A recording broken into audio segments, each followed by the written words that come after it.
Hi everyone, I am Yvette Atkin, the Continuing Education Coordinator at the Library of Michigan, and I welcome you today to our latest installment of the SRLC Presents, in which we took our keynotes and main speakers from our planned conference, which unfortunately we had to cancel, and decided to offer them free to all Michigan library staff.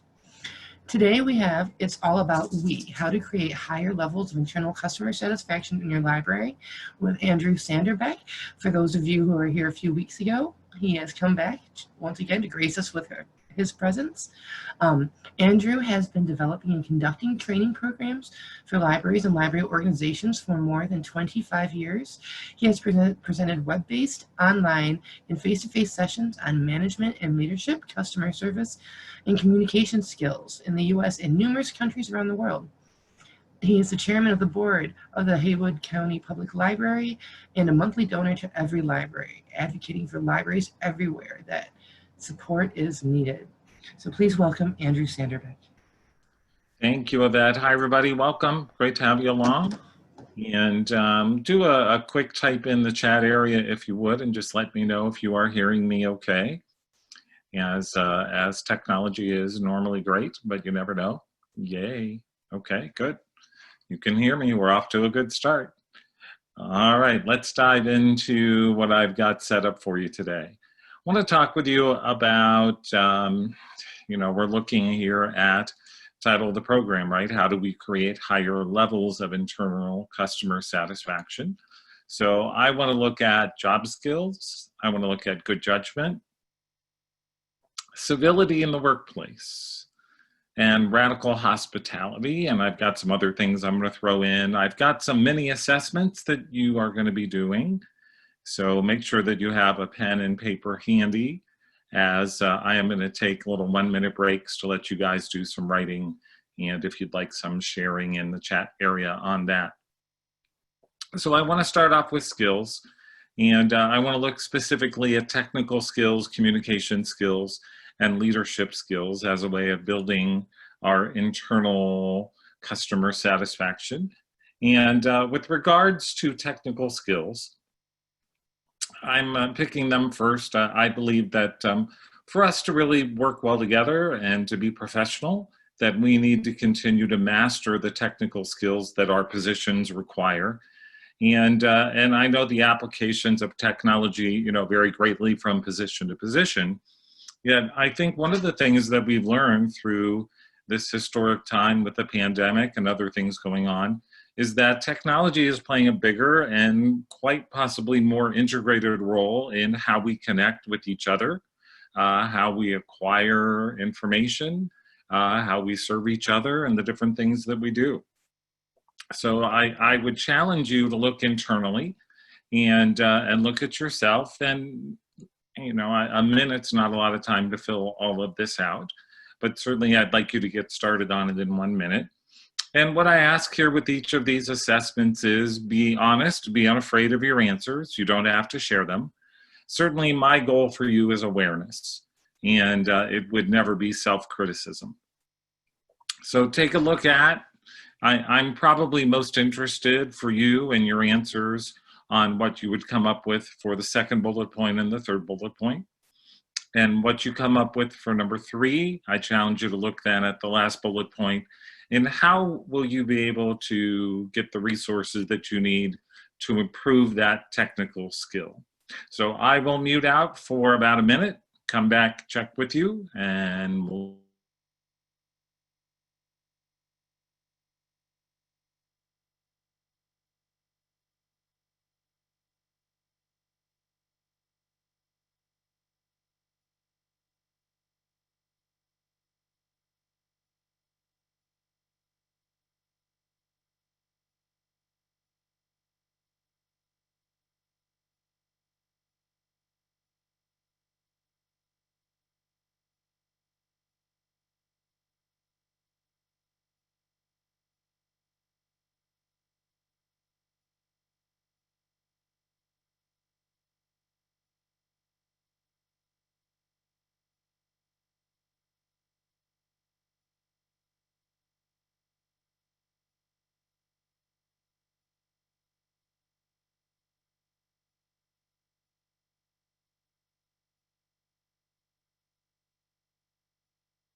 All right, if there are any skills that you want to share in the chat area on something you'd like to improve on or something you think is your greatest strength, please feel free to do so. Once again, not mandatory or required. I really am using these assessments for you, really, for your awareness and for you to consider some things that you may want to sharpen as you move forward in your work. And let's be honest, the things we're talking about today are going to apply just as much in other areas of our life as well. When I get into communication skills, certainly, think about home and think about family and friendships, etc. Video editing skills are a growth area. Good for you. I'm looking at marketing is a skill and the tech, more of the technology around marketing and how to do that, something that I really want to build on. So with regards to building those levels of internal customer satisfaction, I don't think we can go anywhere without communication. I teach a class all around the world on the basics of communication. And it's so amazing to me how the basics are as important in whatever language, whatever country that I have taught in. And the basics are this: there's a sender of the message, there's a receiver of the message. You choose the medium, meaning email, phone, face-to-face, whatever that may be.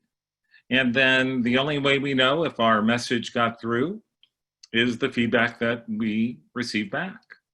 So if we have a conversation about a pizza and I tell you what I want on my pizza and the pizza gets delivered with different toppings, well, we can pretty much know that my message wasn't clear and what happened there. And it is really interesting to me how simple this is, in that there's a sender, there's a message, you choose what message you want to send, you choose how you want to send it, and then we have a receiver of the message. But the only way we know if our message was received, the only way we know if the intent of the message was received, if they understood what you were saying, not what they took out of the message, is the feedback that we get back.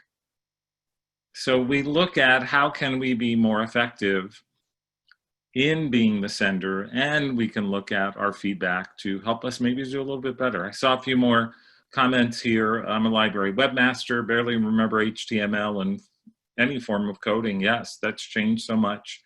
Need to improve online teaching and presentation skills. With virtual programming now, yeah, we're seeing a lot of that.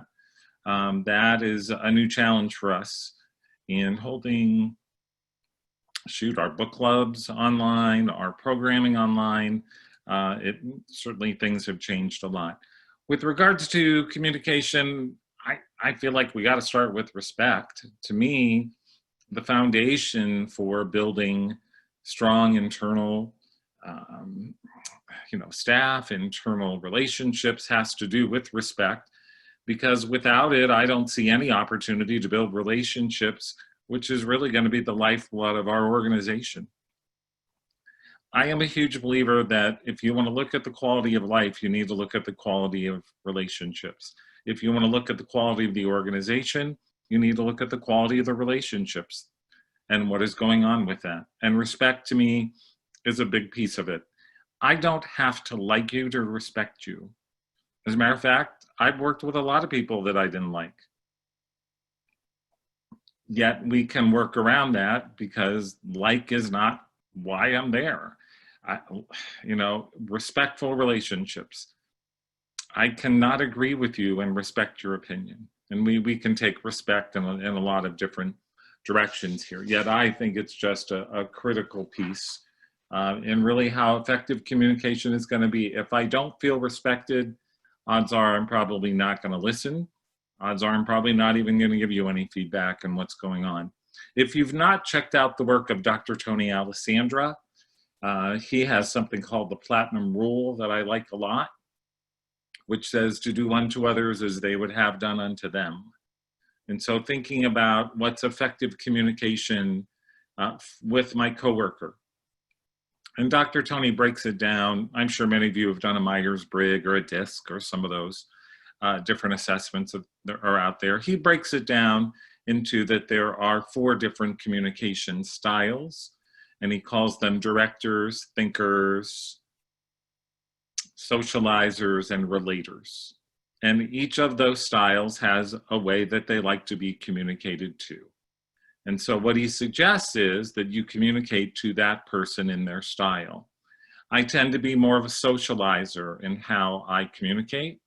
My wife is much more of a thinker. And so I've learned in communication that my wife needs data, my wife needs facts, my wife needs those things much more than I do to come up with a decision. I have a brother who is a directing style, and his style is just tell me what I need to know and hang up. I call them just the facts people. So just tell me what I need to know and get out of the room. Point 1, point 2, point 3, goodbye.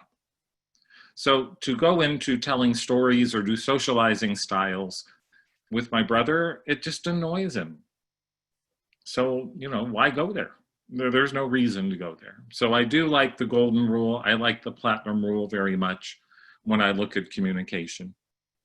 Second thing here, I think in building these internal relationships certainly has to do with our active listening skills. Give me a yes or no in the chat area there. Have you read or listened to the 7 Habits of Highly Effective People? And if you have, maybe put in one of the takeaways from that program. Seeing a mixes of yeses and nos here on that. I'm a huge advocate of this program. I'm a huge advocate of the book because to me, these are not only skills for work, these are life skills. Richard put in begin with the end in mind, which is habit number 1 and quite effective. So habit number 5 that I'm highlighting here in actively listening has to do with seek first to understand and then to be understood. And what Covey tells us here is that most people do not listen to understand. Many people listen to respond. And at that moment, when you start putting a response together in your head, you're no longer actively listening. Many people say, Covey will tell you that a lot of people just listen to judge. So they hear your opinion and you're either right or you're wrong. And if I don't agree with you, then yeah, well, I probably am not really actively listening much. I probably just want you to shut up at that point. But can we seek to understand? The goal here is that in doing so, maybe, and I give you the keyword maybe the other person will give you that space in return. They may not. But I do think it shows more respect. I think it shows more care, and it's certainly more relationship building. Remember that you can seek first to understand without agreeing with the person. I'm having a fascinating conversation right now with a family member about fake news and different things like that. And my family member believes that all news is fake news. I don't agree. I believe that news is slanted, but I also believe that a direct quote from someone is not fake news, and we could go on and on and on, but it was really interesting to just hear her take on that and what she sees as truth. Once again, it's not about being right or wrong, but it is getting a better understanding of her position or where she's coming from. And then deciding, is that a conversation that I want to continue? Or is it just okay to say, yeah, you know, I hear you. I hear where you're coming from. I think we just see it a little bit differently, and that's okay. So in your conversations, can you focus more on understanding, less on responding, and less on judging? And then also, I think this really shows engagement if you ask questions for clarification. So you're having a conversation with a colleague, a coworker, and you know what? It happens. People don't always express themselves clearly. You may not be sure exactly what it is that they're asking or what they need or what they want. And, you know, some of you probably tell me, Andrew, that pretty much happens almost every day. So I do think that there is an art to asking effective questions and to get information. And so I'm just giving you some examples here of questions that you can ask. once again, I think it does show engagement. I think it does show that you're seeking to understand. And the bottom line I have down there is remember I statements and not you statements. You statements, and what I mean by that is starting with you tends to put people on the defensive. So be careful with that. Did I hear you say, did I understand when you said this? Okay, much better than, you said that, didn't you? No, I didn't. I said this. What's wrong with you? And here we go. Not the dance that I want to do. And I think we have to be honest about how we can stay in the present, how we can stay open-minded. We all have emotional baggage. Can we all agree on that? We've all got emotional baggage. I have it. I admit it. I carry it around with me. I've had different conversations with people in the past where it could have been hurtful, where we could make a list. If I continue to hold on to the past and not either forgive or let go, it's going to affect just how I can stay in the present and how I can stay open-minded to what this person is saying. Now, once again, I'm not saying don't forget, but I am saying, can we let go of some of this baggage? When I worked in the airline industry, I used to say that we should have a surcharge for emotional baggage for some of our passengers. And although, our internal crew enjoyed that, I don't think the passengers would have enjoyed that if I would have said that. So I've highlighted a couple of different communication skills here. And once again, I'll give you a minute here to look at these questions. So what communication skills are needed in your position? What do you think some of your strengths are? What communication skills do you believe you can improve upon? And then what resources are available? For me, I will tell you that I believe that I am always needing to improve on listening skills. It's just something that I believe that I can always get better on. Even though I know Covey and I know a lot of the different tools out there to use, there are times that I'm not a good listener, and I know it. And so for me, that's an area to look at improving. And you could look at individual communication skills, you could look at group communication skills. This topic encompasses so much. But anyway, I'll give you about a minute and write down some self-awareness thoughts there. Once again, the goal is awareness, never criticism. See you in a minute.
I have a remote team of 6 people that work in my webinar business. And one of the skills that I knew that I needed to upgrade was my email skills and my ability to communicate much more effectively in email, and learning little tricks like reading the email before I send it as if I was the receiver, and different things like that have been really helpful for me. So if there's any skills that you want to list over in the chat area, please do. And we will continue to learn from each other, and I love that part of doing these programs. My third one here has to do with leadership skills and how that leads to more internal satisfaction, internal customer satisfaction in what we do. TonyRobbins.com has a quote that I want to share with you, which says, leadership is the ability to inspire a team to achieve a certain goal. It's usually discussed in the context of business, but leadership is also how you as an individual choose to lead your life. The true leadership definition is to influence, to inspire, and to help others to become their best selves, building their skills and achieving goals along the way. And I feel that's what we do every day in our library world. Not only with the customers, but we have that opportunity to help each other to grow. We can inspire others, we can help others to become their greater self, their better self. Tony also says that, remember, you don't have to be a CEO, you don't have to be a manager, you don't even have to be a team leader to be a leader, because leadership is a set of skills. It's a certain psychology that anyone can master. So the new model of leadership, he calls it Leadership 2.0, is all about every single stakeholder showing leadership in the work that they do.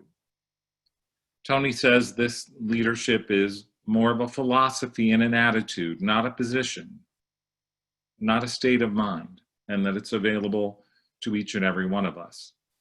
So I challenge you to look at who are the leaders in your organization, because my hope is that your answer is almost everyone, because everyone has that ability to lead. And there's another term that I like that I did not put on the slide, but it's called a POI. And a POI is a person of influence. In every organization, there are people that people go to.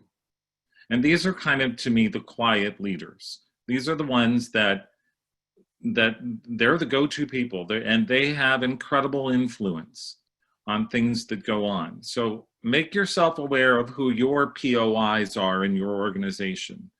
And I'm a big believer that when you are looking to lead change, that you need your POIs on board first and making that happen. And another example of leadership that I really like here, there is a wonderful TED Talk, if you've not seen Benjamin Zander, talking about classical music. And here I want to share with you a quote where he talks about kind of an epiphany for him in understanding that his true power as a conductor actually comes from his ability to make other people powerful. And he says that he began to ask himself questions like, what makes a group lively and engaged, instead of how good am I?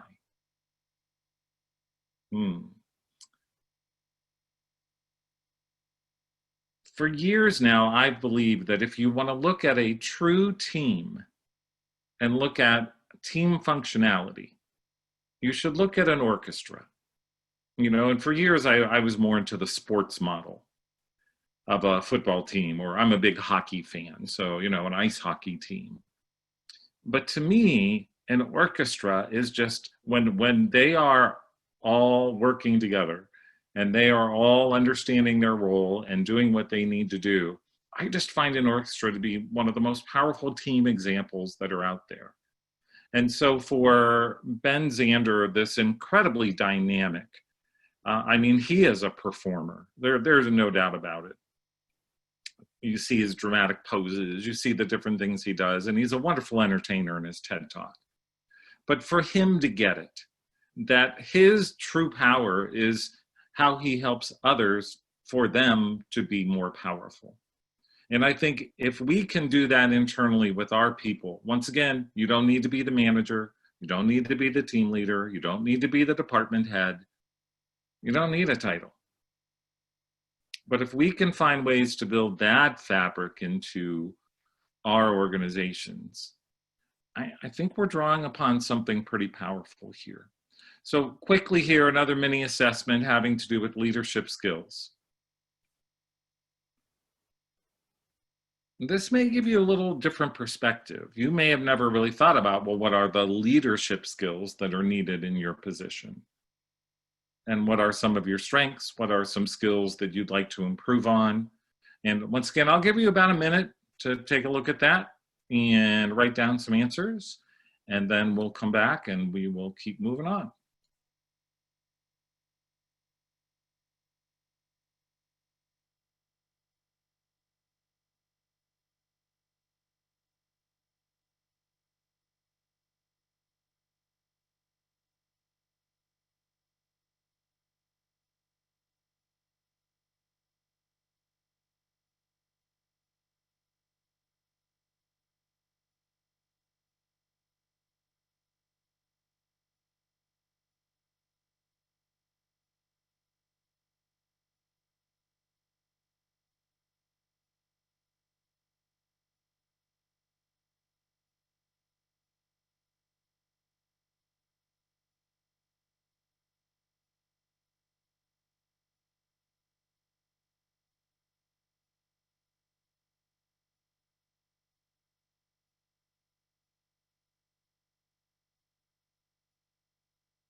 About a year ago, I took on the duty as being the chairman of our library board here in Haywood County in North Carolina. And this required me to really learn a whole new set of leadership skills, or at least to sharpen them.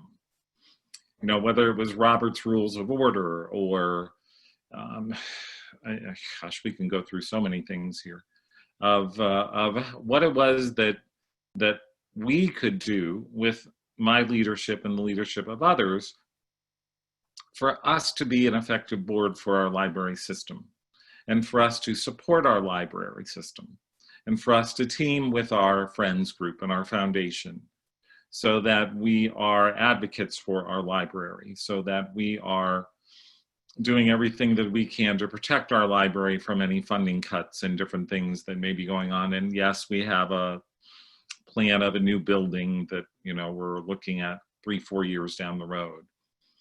So look at different situations that you could be in and out of the workplace, and those leadership skills that are needed for you to be successful in that position. And remember, practice makes better. Practice does not make perfect. My goal every day is just to be a little bit better. And I think that's a good goal for all of us in what we do. Part of that getting better to me has to do with good judgment. If you've not read Mark Twain's biography, I would highly recommend it.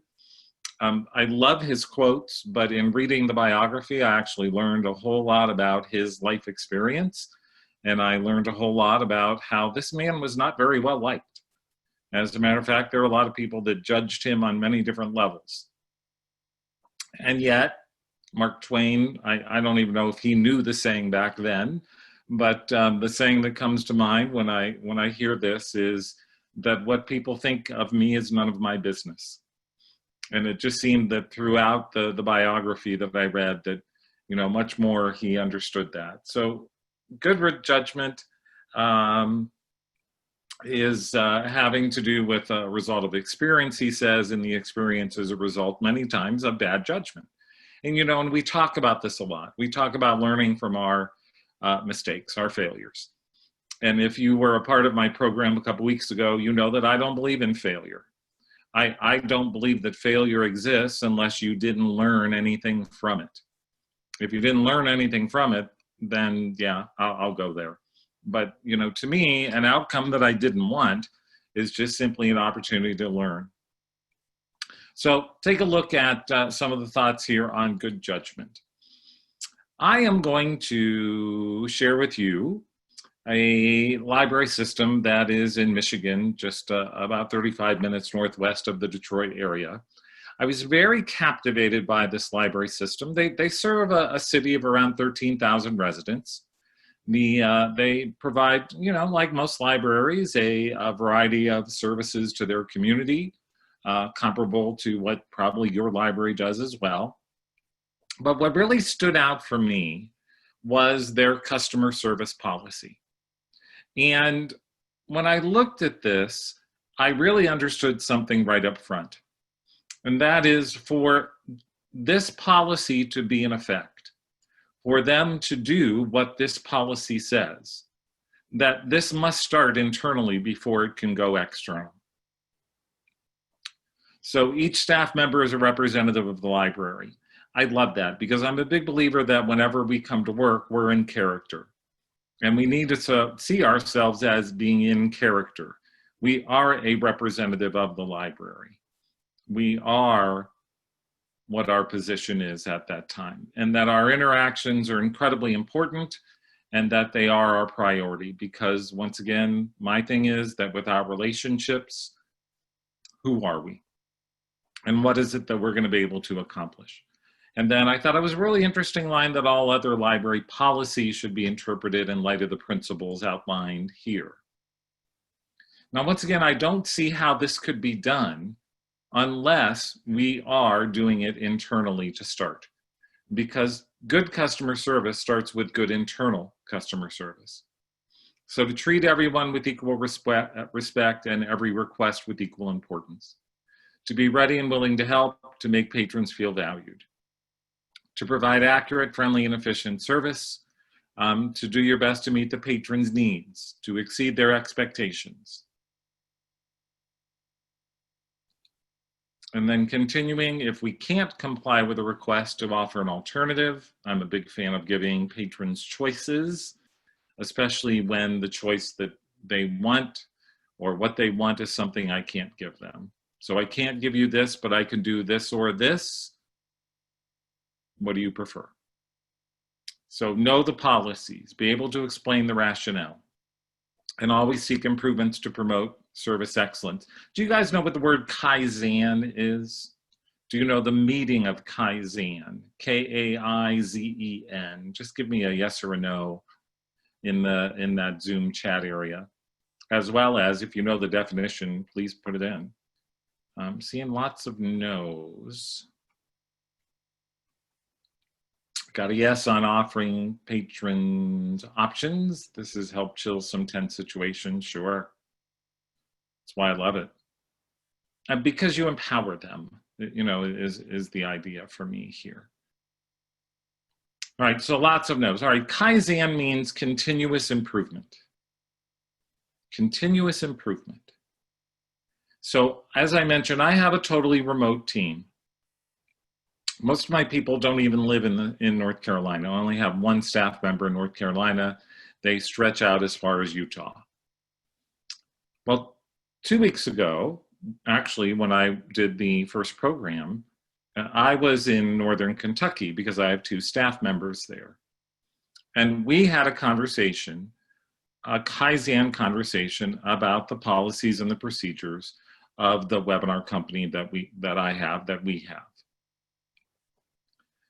What I tell my staff continually and consistently is assume that the way that we do it, that there's a better way to do it. Make suggestions. Think of ideas. Think of ways that we can do it better. Because to me, nothing is static. Everything is in motion in what we do. So to have 2 half-day conversations about our workflow, about some of our procedures, and how we do things was just absolutely fabulous. By getting their input, I have much more engagement. They are a part of the process. It's not just Andrew making a new policy for PCI webinars. Kind of goes back to that saying, people don't like to be told what to do. And I get it with that. So to me, one of the integral parts of our business and what makes our team so strong, even virtually, is that we look for ways to be better and that we encourage suggestions, we encourage ideas. And Andrew comes up with some of the worst ideas possible, and my staff knows that. And they will say, Andrew, that's a train wreck waiting to happen. And I'll say, oh, yeah, guess you're right. And then I'll put on my little unhappy face and understand. So I was intrigued here at the reopening phases, and I hope I'm calling Wixom correctly. You guys can correct me if I'm saying it wrong. With their library, we're actually imposing a 4-phase opening. Yay, I got it right. And we are currently in the phase of curbside. Our next level in comparison with them is going to be grab and go. And we had hoped to do that last week, but not with what's going on in our area with the cases. So we're looking probably now more toward the end of July.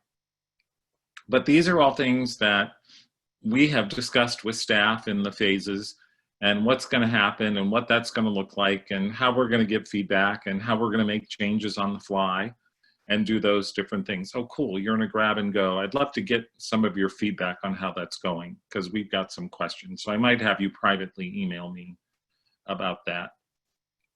And then maybe one day we can get back to normal service. I'm not real optimistic of that in really any time in the next 12 months. But this situation is so fluid, it's so full of unknowns, it's so full of uncertainties. And whenever people ask me how you doing, my answer is day by day, because that's all I can do right now. I certainly have longer term goals and, you know, different projects and things that I'm sure your library is working on just as we are. But my best answer right now is day by day. And those are the conversations I have with my staff. I see another library just started grab and go with that. All right, so to build these strong internal relationships, I don't think we can do that without talking about civility. And I found it really interesting that the Westerville Public Library had published this, talking about what civility meant to them. So including behaviors that help preserve the norms for mutual respect at work. And I am a big believer that civility is going to be crucial to have a healthy work climate. It's going to be crucial for us to really give the customer experience that we want to give, and that it creates a cultural environment that shows people that we are civil. And I don't know how well you guys do this, but I can walk into a workplace and just feel the energy and get a really good sense of what's going on as far as, are people happy there? How's morale? There are restaurants that I've walked into where the energy is just awful, and I'm like, see ya. You know, I don't want that food in my stomach. Not with how this feels in here.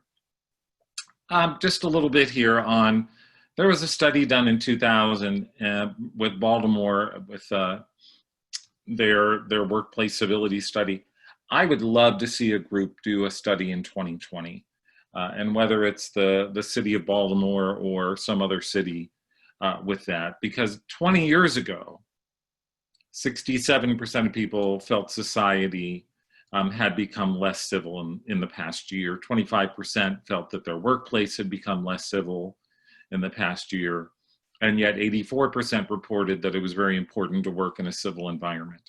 And they went further in this, and they looked at how many times you felt that you were a victim of incivility. And the definition could be rude behavior. There are a lot of different things that they defined it as. And, you know, quite interesting that in 6 months, how many times people felt this way. And then what did they do with their feelings? That first bullet point was quite scary to me. Discussed it outside of work. Discussed it with coworkers. Contemplated changing jobs. By the way, some people did leave their jobs because of the incivility. And then look at those bottom bullet points as well. Less committed to the organization, decreased effort at work. All of those things affect morale. All of those things affect our relationships with each other in our workplace. 4.5 out of 10 did confront the instigator. They didn't tell us how those confrontations went or what happened. With that, they did break it down into some of the key findings here with who was targeting who. I am not surprised by the 4th bullet point at all, that the majority of the bullies were supervisors. And the only reason I'm not surprised about that is that the supervisor or the manager is the #1 reason people leave the workplace. That has been the case for years and years. And I also know that a lot of people, that when they go into a position of supervision or management, tend to feel like they are now the power, and that they can do with their power what they want. And if that is left unchecked, we have a lot of problems. And not a good number there, that only 7% of cases were the bullies punished, transferred, or terminated. Transferred scares me, because I see so many organizations just pass the problem employee on to another department, right? Like, that's going to really solve it. And then health hazards related to incivility. People lost sleep, anxiety, inability to concentrate, depression, symptoms associated with PSTD. Yeah, good point, Karen. Some get promoted. And Adrian, I agree with your comment that they probably had to go outside of work to discuss it, because there was no place to do it inside where they would be safe. But just think about the image, and think about, you know, what that would say about the city. because people talk and they share, and that would be my really big concern with that. I want to share with you a story. I've got family in the Annapolis, Maryland area, and a member of my family took a job working with a family that owned, and I can't believe I'm blanking out on the word, but they owned a nursery. Thank goodness for memory. And the boss of the nursery was a bully. The boss was someone very difficult to work for. And it got to the point where my family member was actually taking medication for anxiety just to go to work. And I'm glad that she made the decision that it wasn't worth it, and that it was time to move on, and that, you know, that the situation was so bad that she was having to medicate herself to go to work. Richard said, the popular misconception is people good at a task will be good at, oh boy, is that so true. And you know what else, Richard? A lot of times those people are thrown into management and supervision without even any training. It's like, oh, Andrew's really good at doing that. I bet he'll be a great supervisor. Well, I was one of those supervisors that that Friday I was the employee and Monday I was the supervisor with no training. And I was terrible. I was terrible. Because number one, I didn't know what I was doing. And number two, I thought the idea was that if everybody liked me, they would listen to me. Can you say dumpster fire or train wreck? I can. Because that's great as long as everything's going good, but what happens when I have to give them bad news? I have no respect. And without any respect, you know, everybody wanted to be my friend and everybody wanted to take advantage, and I could go on and on. So civility in the workplace, goals. Number one would be to create a work environment that, you know, we encourage more positive interactions, that we encourage active engagement.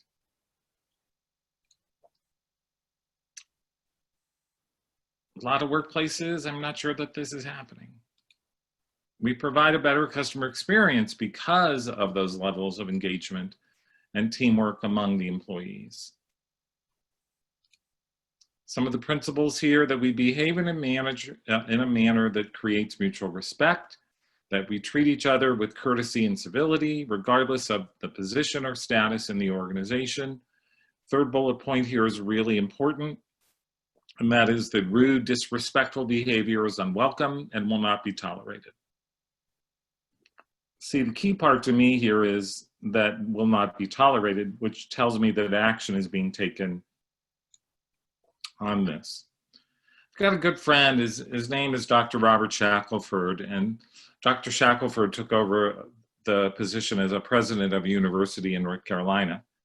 And one of the things that he walked into was a university workplace that was not civil. People treated each other terribly. There was little respect.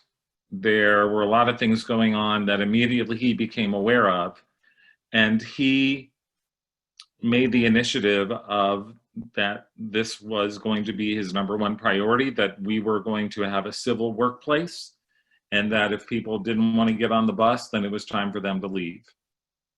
And there were people that did not want to change, that continued to do the things that they were doing that were not civil, and they were moved out of the organization.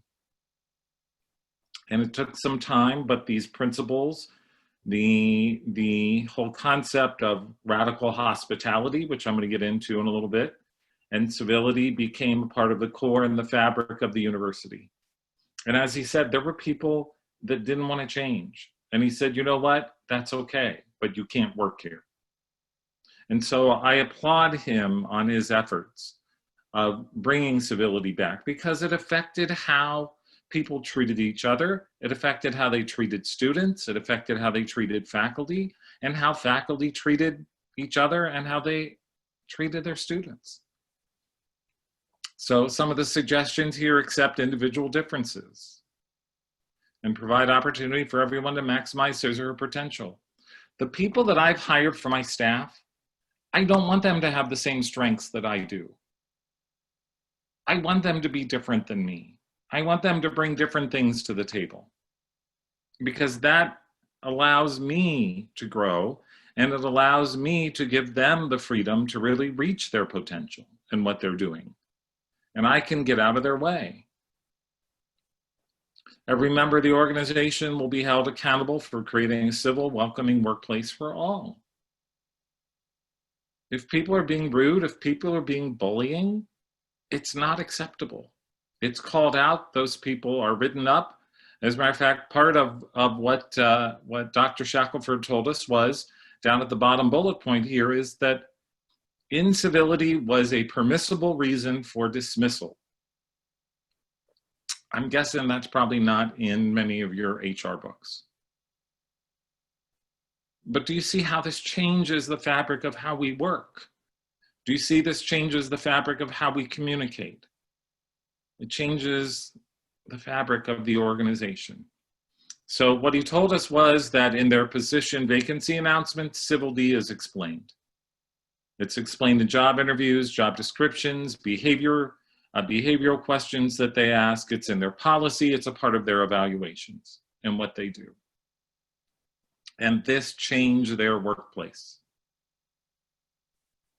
And I think it's something that we can aspire to do in ours as well. And I love this quote: "This is a choice. We have a choice about how we behave. We have a choice of how we behave toward each other. We can opt for civility and we can opt for grace, or we can make other choices. I know what I hope you choose, and I know what I hope that you can spread within your organization." And a little bit here on radical hospitality. So radical by definition means drastically different. By the way, this comes mainly from churches. It is where I first started hearing about radical hospitality. As I've noted there, don't think that this means, out of control or in your face or anything like that. What about employees being able to just observe their absolute utmost best of themselves, their creativity, their abilities, their energy to others? And by that, I mean not just the customers, but also our coworkers and what we do. So back to respect again.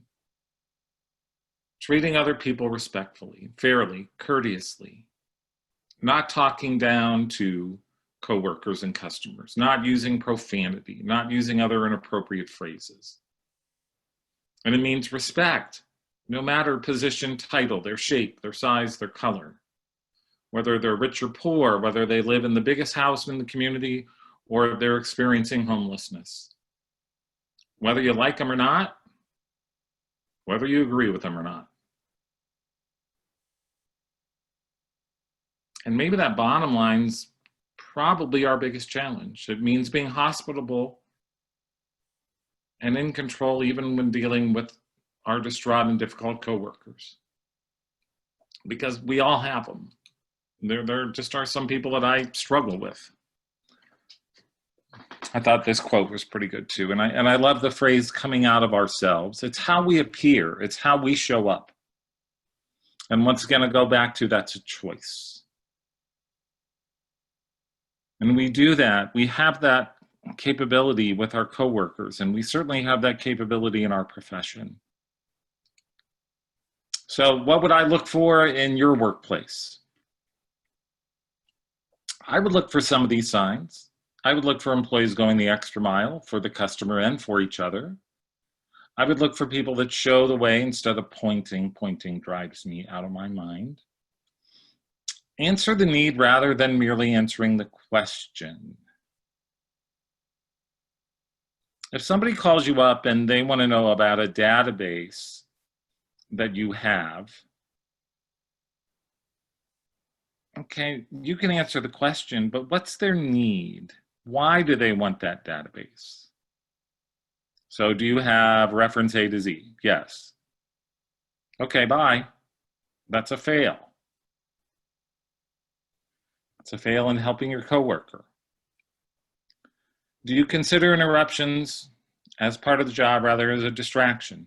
Now, I'm not saying don't control your interruptions, because we need to. And one of my favorite controls is that if I'm busy and a coworker comes in and says, "Got a minute?" My answer is, I have 3. And if it'll take longer than 3 minutes, then let's set up a time to talk, because I'm in the middle of something. And do we value each and individual person as someone who's worthy of your respect, of assistance, and of care in what we do? And I briefly want to touch on this wonderful tool. And it's a handout that I made available as part of the program today. The difference between discussion, debate, and dialogue, and how to use it to build healthy workplaces. The idea here is that I want you to think about what goes on when there's disagreement in your workplace, and how's it affecting the health of the workplace? How's it affecting the health of the relationships? And depending which approach we take in disagreement, well, it usually tells me a lot about how we're doing with relationships. Now, to be clear, there are times that debate is a tool that I will use because I want to win. But that shouldn't be my tool that I use every time. Discussion means soft debate. So you'll hear my point of view no matter what you believe. I'm going to tell you that, that curbside pickup is a train wreck, and here's why. I don't believe that, but that's what came to mind. Dialogue is listening to understand the other person's point of view, their perspective, and their opinion. You're not trying to win the conversation. You're not trying to make your point. You're just listening to understand. What I'd love to see you do when you're having disagreements at work, as the conversations kind of flow in between discussion and debate and dialogue, is to do your best to move things toward dialogue. To say things like, hey, let's hear everyone's point of view. Now, there are some things, once again, that I am going to want to make sure that you know my point of view.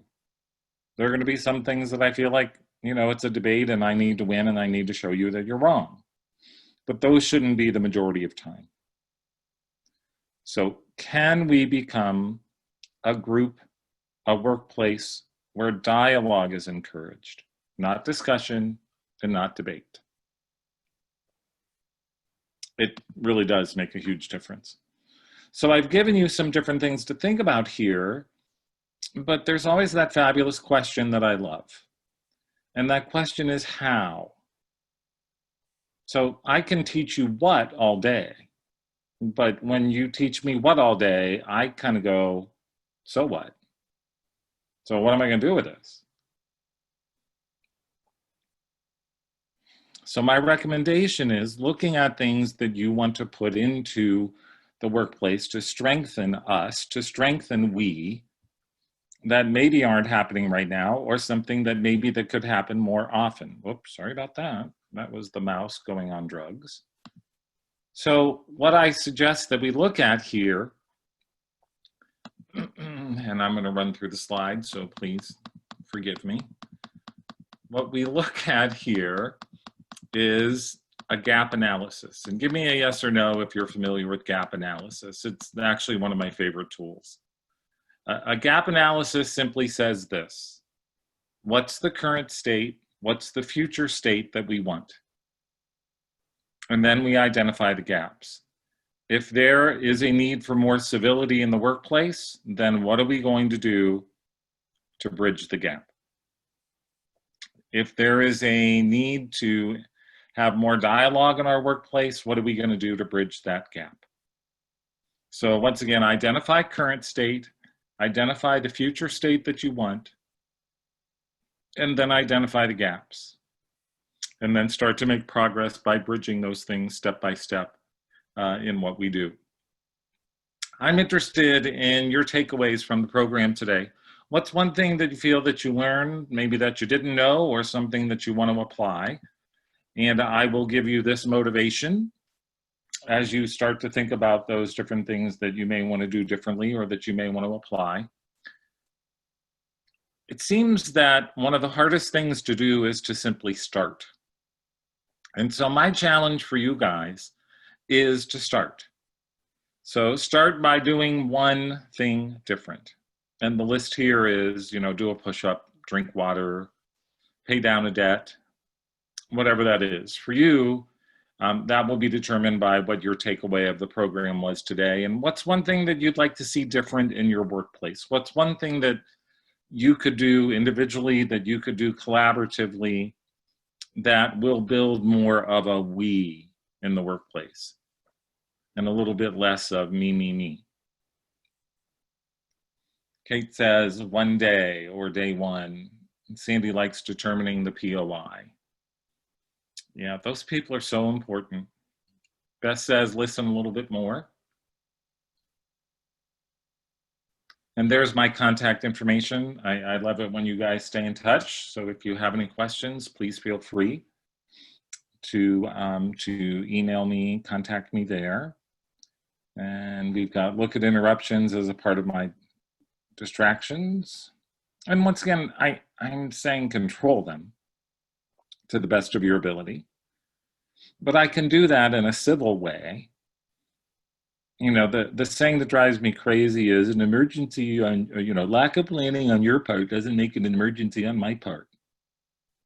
Well, good, you can be right about that. But see, if you come to me with your emergency, I can still ask questions. I can still say, well, does this really need to be done right now? Is this something that could be done tomorrow?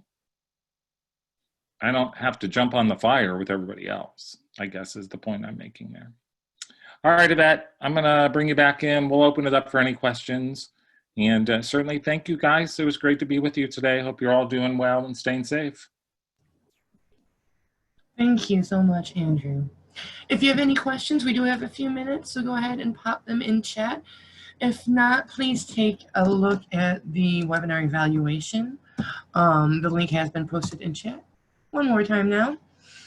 And we would really appreciate your feedback on this program. All right. Interruptions are just opportunities you didn't know you were going to get from Karen G. I like that. Make sure everyone heard that. Well, thank you everyone for attending today. And if there aren't any additional questions, then we will see you back next week for our next program. Thank you very much.